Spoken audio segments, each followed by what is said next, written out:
Я багато разів натрапляла на світлини Римо-католицького костелу у Кам'янському та інформацію про нього, але на власні очі побачила тільки зараз. І випадково. Дорогою від театру імені Лесі Українки, де я записувала відео, посилання додаю, ми опинилися біля цього храму і не змогли проїхати повз. Тому запрошую разом зі мною оглянути цей храм і дізнатися його історію. Костел Святого Миколая збудовано упродовж 1895-97 років. Є пам'яткою історії та архітектури і охороняється державою. Але ставлення до будівлі не завжди було таким, однак про це пізніше.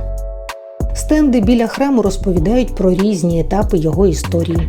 Костел і Римо-католицька громада Кам'янського з'явилися завдяки будівництву металургійного заводу у селі біля Дніпра.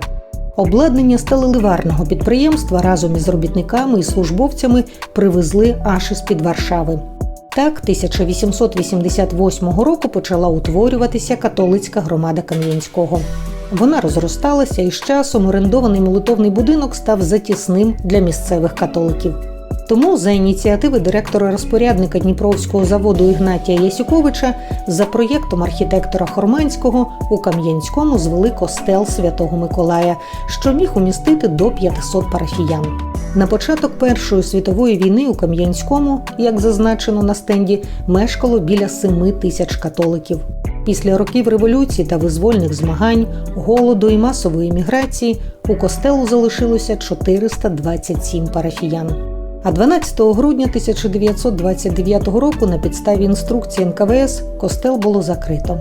Настоятеля ксьондза Якова Розенбаха заарештували, заслали на Соловки і 38-го року розстріляли. У подальші роки чого тільки не відкривала влада у будівлі костелу.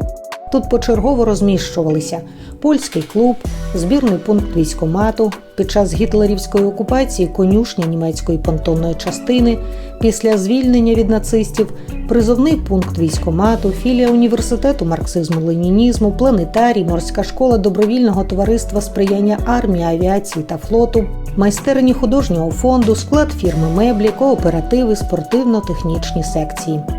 На початку 1990-х років у місті, тодішньому Дніпродзержинську, було створено ініціативну групу з порятунку костелу. У березні 92-го було зареєстровано Римо-католицьку громаду Дніпродзержинська, якій було дозволено передати костел Святого Миколая. У час, коли ми опинилися біля храму, служба вже давно минула, і двері були зачинені. Я б задовольнилася оглядом будівлі ззовні, але у цей же час до костелу прийшла ще одна жінка. У мене склалося враження, що вона спеціально приїхала оглянути храм. Вона запитала у мене, як можна потрапити до середини. Я відповіла, що така сама екскурсантка, як і вона, і тому не знаю. Але жінка на цьому не зупинилася. Вона знайшла людей, які їй відчинили двері до храму, аби вона оглянула його зсередини. Ці люди і мені запропонували зайти до храму, якщо я маю таке бажання. Звісно, я його мала. До речі, на сайті парафії є віртуальна екскурсія храмом. Там викладені й правила поведінки всередині костелу. Ось кілька з них. Увійшовши всередину, чоловіки знімають головний убір.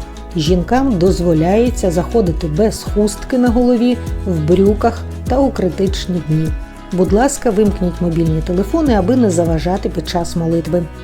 З правої сторони в боковій наві знаходиться підсвічник у вигляді дерева, де можна за пожертву поставити свічки.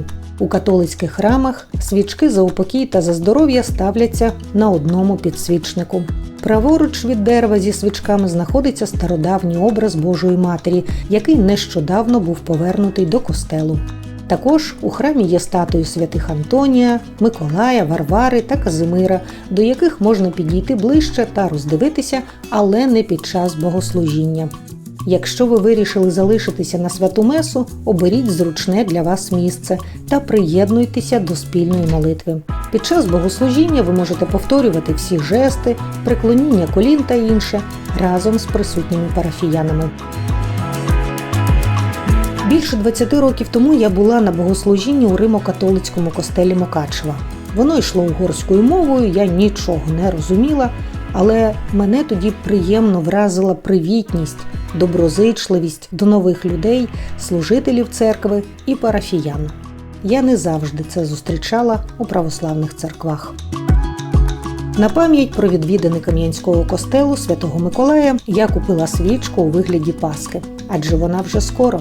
Римо-католики святкуватимуть її вже цієї неділі, і вони запросили нас на святкову службу. Може, і поїдемо на неї. Дякую, що були зі мною. До нових зустрічей!